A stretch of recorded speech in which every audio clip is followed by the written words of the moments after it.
Hey, what's up, everybody? Welcome to Trust and Believe.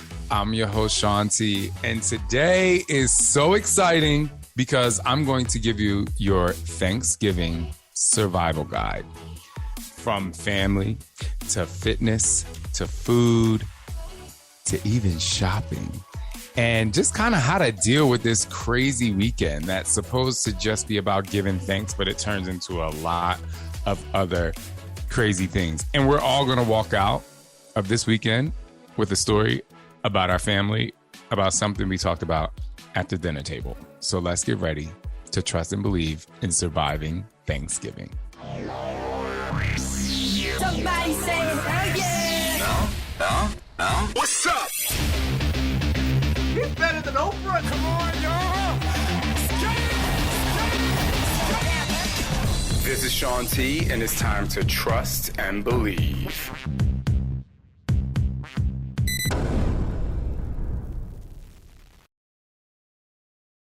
All right, everyone. It's that time of year. The holidays have kicked in, and it is really an exciting time of year. And the first thing I'll say to all of you out there is let's just try to go into this time of year with a positive attitude.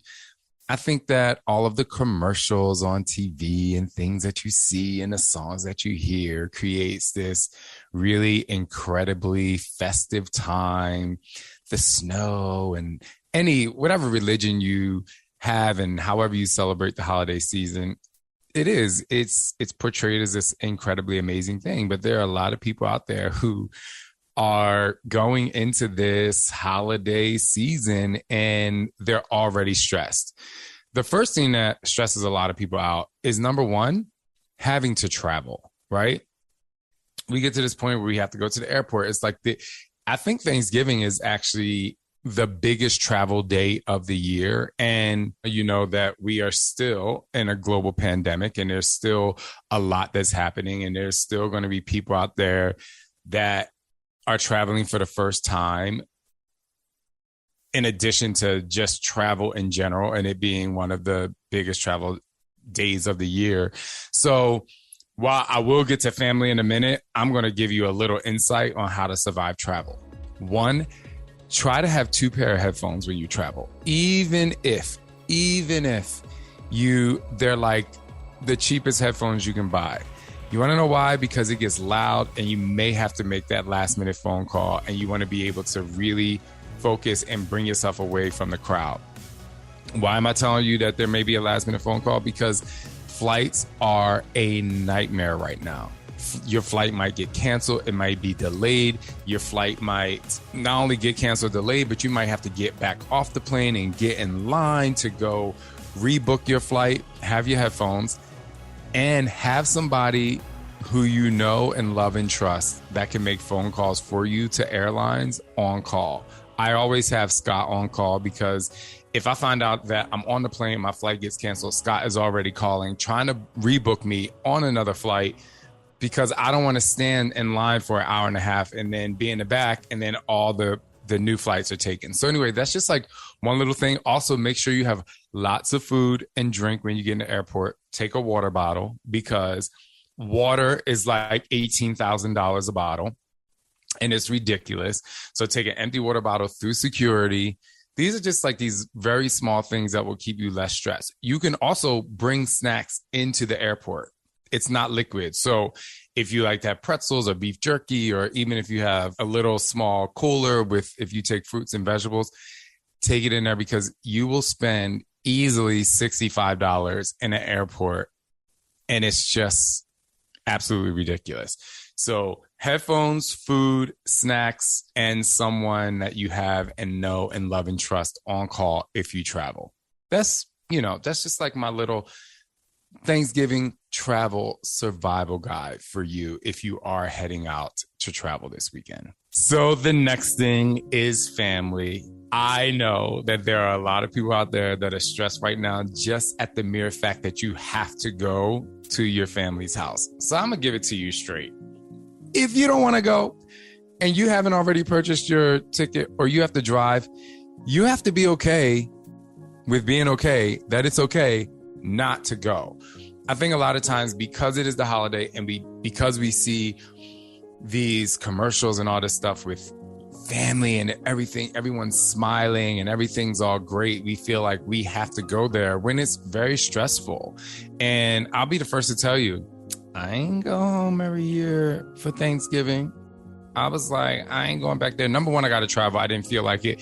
And number two, like sometimes it's just not the time. It's just not the year. You know, I think a lot of times we go into family functions and, you know, half the family is talking about one person because of some family drama. And you don't have to put yourself in that space if you don't want to. I want to be able to help give you the freedom that if you don't want to put yourself in that negative space, it is okay. It's also okay to do what you may have done last year, which was, all right, I'm going to Zoom call in for a little bit. Or, you know, if you want to see your mom or something, you know, you can find ways to give thanks and say hi to people without getting into a situation that you know is going to be stressful for you. So I just want to give you the freedom to be like, it is completely okay if you don't go. Now, if you do decide to go and you kind of feel that way and you're saying, you know, I don't really know if I want to be around my family, get a hotel room, y'all.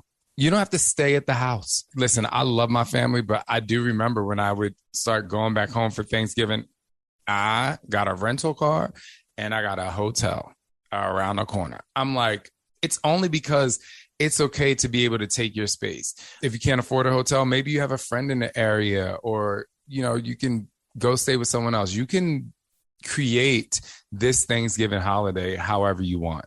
And I just think it's really important that if you are going to do something that you are questioning, just make it your way.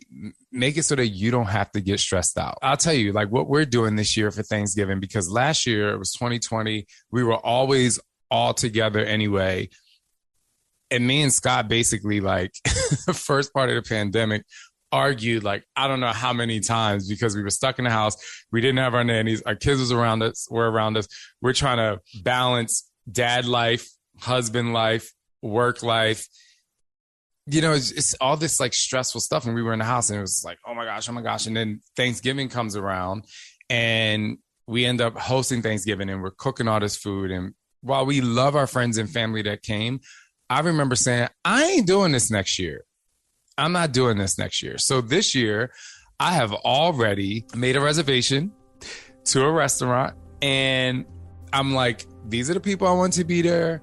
I don't want to cook for everyone. Let's go out. Let's have a good time. And we're going to a restaurant. It's going to be earlier in the day. It's going to be at 3:30.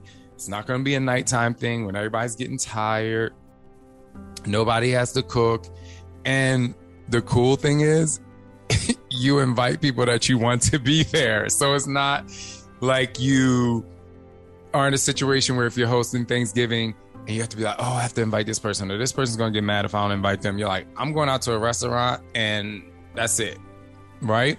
So it eliminates you having to do dishes. It eliminates you having to shop. It eliminates you having to host. It eliminates you having to have drunk ass people in your house when you know you want them to leave and then they end up having to stay because they drank too much and then you got to host them an extra night. No. And while leftovers are great, you don't have leftovers. So you don't got to give people your dishes and your Tupperware if you're old school like me. So that's just another thing. You don't have to literally cook if you don't want to. I go on Open Table a lot for just when me and Scott want to go out on a date or if we're going somewhere with friends.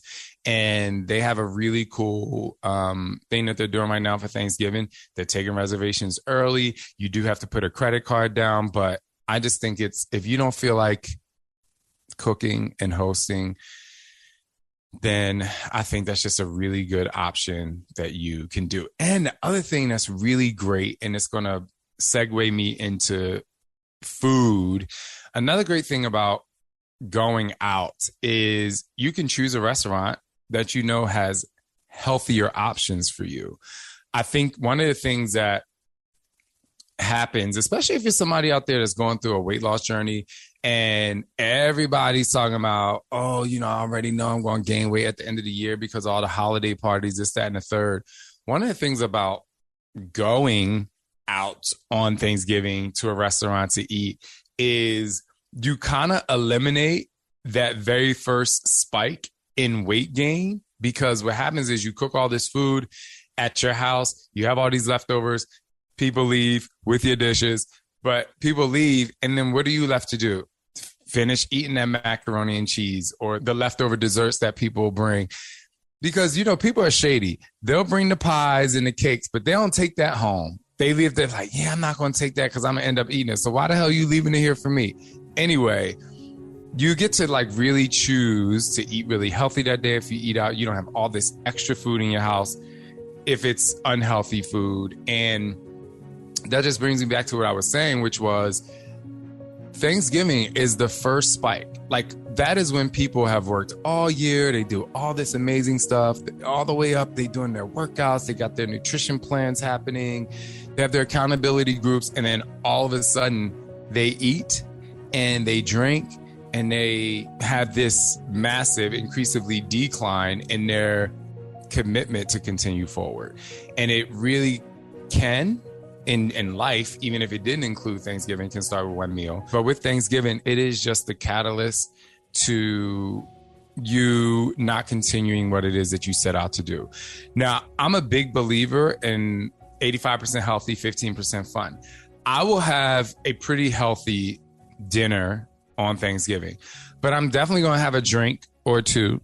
I'm definitely going to have a dessert if it doesn't have dairy. You know, like you can still enjoy that day. It's just that if you eat out at a restaurant, you're not going to have to continue to pick at the food that you don't want to eat. It's just another option.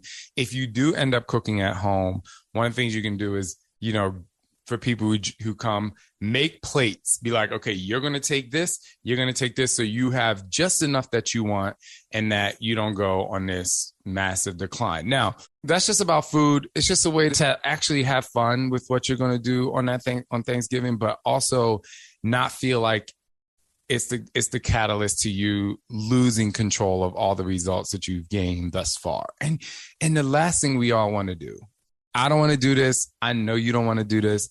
You don't want to play catch up. You don't want your New Year's resolution to be to lose the weight that you gained in the last 5 weeks of the year. Why would you want to do that to yourself? You, like I said, you can still have your holiday wine. You can still, you know, have the cookies. You can still go to the parties, but that doesn't mean your house has to be full of all the things that are going to make you go on a decline. You can still enjoy it by being in control. And here's a little fun fact for you to give you some insight and color. There are 111 meals left in 2021. If you think about that, like if you eat 3 times a day, right? So if you, let's just say you are a general person who eats 3 times a day, 111 meals left. Even if you just said, I want to have one fun meal a day, you're still in the green, right? Or if you say every other day, I want to eat fun. But like, let's look at the big picture here, right? Thanksgiving is one day. With leftovers, you can make it 2 and 3 and 4 days. And 3 or 4 of your days, like again, creates this massive decline. But let's take those 111 meals. How many holiday parties are we the average of us going to? Most of us have a work party. So that's one. You have a couple family function and friends function. Let's just say you have one holiday party a week. Let's say there's 5 weeks left in the year or so, right? That's 5 meals out of 111. It's only 5 meals. And you can literally have a good time. You can literally get an Uber because you like, I'm going to get lit and I want to drive home. I am going to eat dessert this night. This is 5 meals out of 111 meals.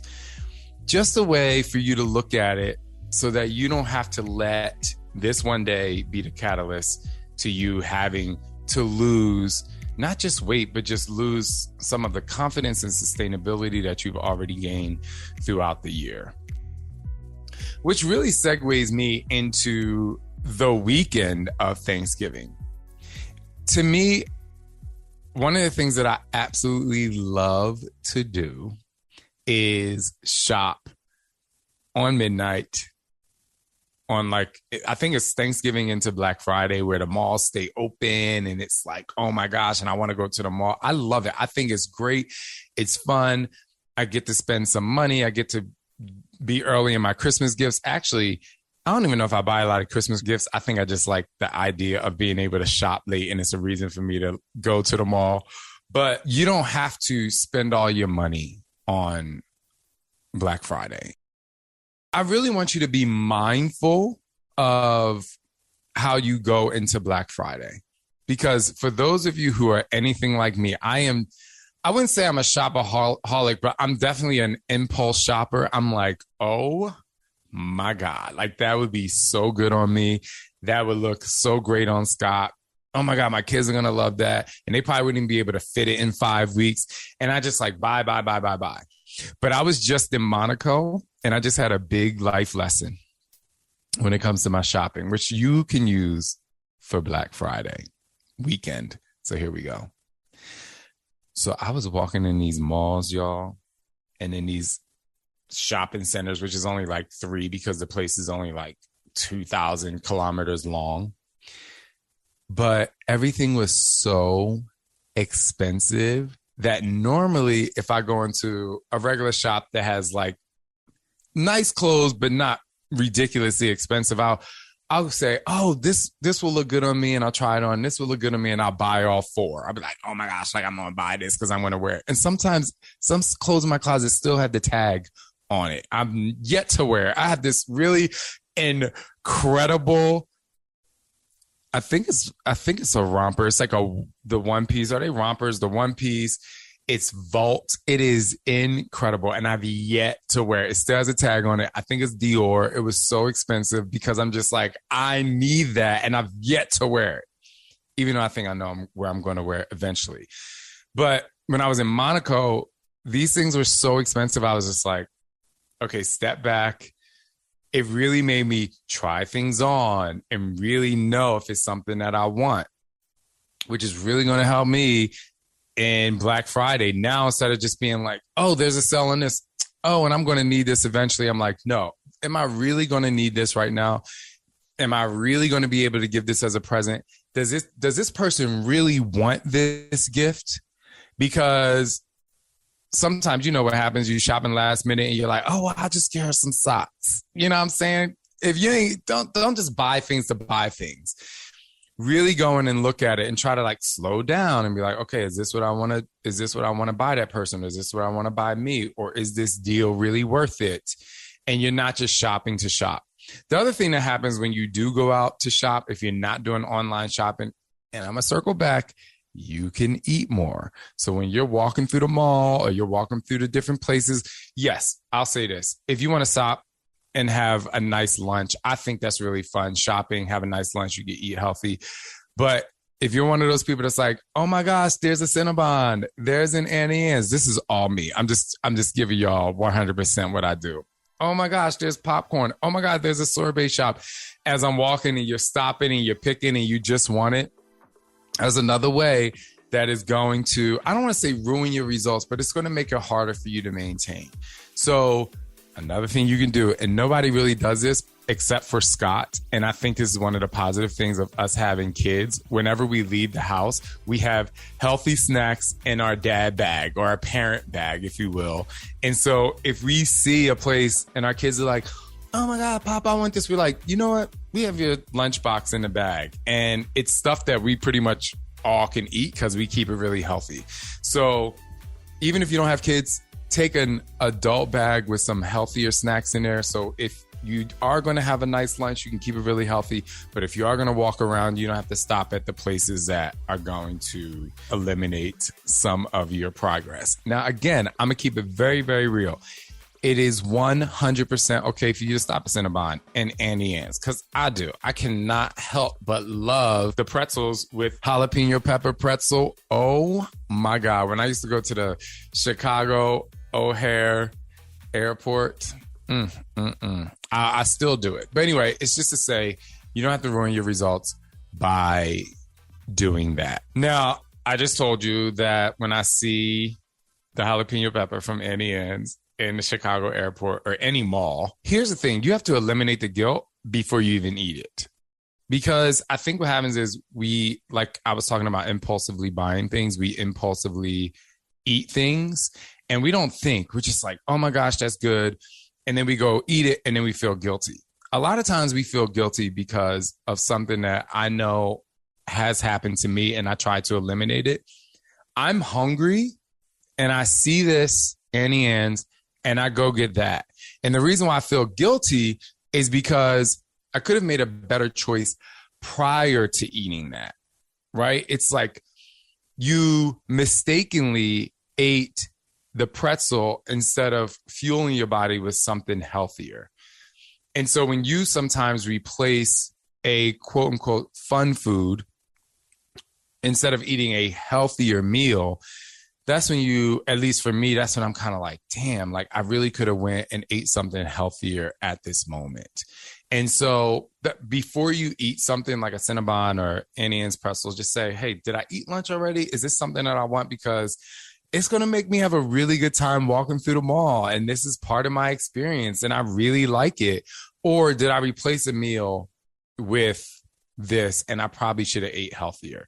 So think about it before you eat it. I've said plenty of times, talk to the food. For me, I know that if I ate a healthy meal and I leave and I'm walking around and I see a pretzel, I'm like, I'm going to want this. And I eat the pretzel and I don't even give it my energy of negativity. The other thing is a lot of times we feel guilty. It's because we put so much pressure on our fitness journey. We're in this fitness journey and we have already deprived ourselves of having fun, having that glass of wine, having the cupcake, having a popcorn at the movies when you go have fun. Like you have been in this journey and you have deprived yourself of all this stuff for so long. And then you do end up saying, oh, I want that Cinnabon or I want that chocolate Godiva.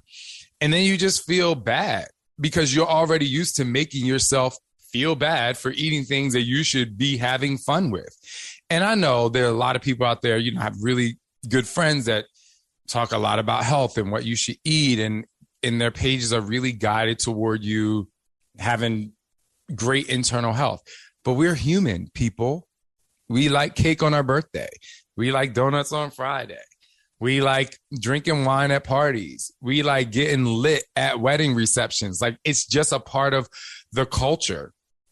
So the more you stop, really making yourself feel bad and depriving yourself while you're on your fitness journey, the less impact it'll have when you do choose to have that healthy food. Listen, I've been in fitness and a leader in fitness, I would say for the last 16 years, right? But I've been in fitness for 25 years. So when I go to the movies and I get the soft pretzel and I get the popcorn with all the butter, and I get my water. I used to get Slurpees, but it makes my stomach hurt. And I get my water. I'm sitting down there. I'm having a good ass time. There's no guilt happening. I'm like, for the last 25 years, fitness has been a priority in my life. And I've done it most of the time without depriving myself. There was a time where I felt I had to compare myself to other fitness guys and I had to be super ripped and 4.1% body fat. And I'm like, insanity, I was not 4.1% body fat. And it was the biggest fitness craze ever. And I wasn't 4% body fat. And so the way you look does not determine your fitness level. Like, that's what I'm saying. You don't have to deprive yourself of life in order to feel successful. And when you stop depriving yourself of life, when you are in this holiday season and you go to this holiday party, you're like, yeah, I can have a glass of wine or two. If you know what I mean? Like, yeah, you can do it because fitness is more about overall health and not extreme health. And I think that's what I want to say when it comes to this time of year in general. Like, we go on extremes. Some people just don't know where the balance is. I'm just saying that you really should not go extreme and say, I'm not going to any parties and I'm not eating anything because I want to stay on my health and fitness journey. And you shouldn't just be like, well, fuck it. I ate all this stuff during Thanksgiving. So, you know what I mean? Like, I'm just going to eat all weekend and then boom, boom, boom, boom, boom. Because the other thing that happens is, and it starts at Thanksgiving, the other thing that happens is you do gain those 3 or 4 pounds if you're somebody that's like, eating all weekend and you're at your family's house and you're like eating and sleeping and going back for more, eating and sleeping and partying and drinking, and you're just laying around, you don't work out. That's fine too, because you are going to gain a few pounds, but you have to understand, like, Some of that pounds is just that you ate a lot and you got to go to the bathroom. You got to sweat it out. It's just what happens. You should not let that ruin your entire rest of the year. Don't let that be a springboard to you saying, F it. It should be, hey, this is a moment in time. I had a good time. Boom. But I'm just telling you, going back to going out to dinner, a great way for you to not have leftovers and for you to choose healthier options. Maybe not drinking a lot, maybe not sitting around. You didn't cook all these pies, right? So there are ways for you to still enjoy the holiday season, starting with Thanksgiving and not just giving in. And then, I am going to move along to Christmas, because Christmas, while I don't know, in a lot of households is not as dinner heavy as Thanksgiving. It's the last holiday of the year, and pretty much within the last 5 days, 6 days of the year, you have to be in a really great headspace so that you don't let a time of year that should be super fun and festive and exciting become the worst part of the year, so that you carry some of that guilt into next year, because it's just not necessary. 111 meals left. Christmas, Thanksgiving, a few holiday parties. You still should have, at bare minimum, 95 of those meals should be, on track with what it is that you want to do for your health. I just really want you to springboard your life into using this last part of the year to propel you into next year, not to say, oh my gosh, I'm like now 3 feet under and I got to dig my way out. Like, we're digging deep here. We're digging deeper into committing to ourselves and believing in ourselves and having lots of fun. And if anything, this last part of the year should be the time where you are practicing your 85% healthy, 15% fun. It should be the time where you say, this is a great time of year for me to really put my balance into work, my wellness, my mental health, my relationships with my family. This should be the time where you actually actively work on those things so that you can take yourself into next year feeling really great. Now, this is one of the things that I'm going to talk a little bit more about in Unity Community. When I talk about New Year's resolutions, I have a different way of going into the new year and making it great. So make sure you join my Unity Community on Facebook. You can just go to my actual Facebook page. It's going to be amazing and exciting. For those of you who have already joined, thank you so much. And thank you for joining our live podcast recordings. I appreciate it. It's super fun. Anyway, without further ado, I hope you continue to trust and believe in who you are. And just make sure you leave a review, especially about this episode, because I think people who are reading reviews for Trust and Believe will appreciate that Shaun T said, I can have my Annie Ann's, I can have my desserts, I can have my wines, and I can still build it onto my overall health and fitness and my positive health and fitness. And like I always say, thank you for joining, and always trust and believe in who you are.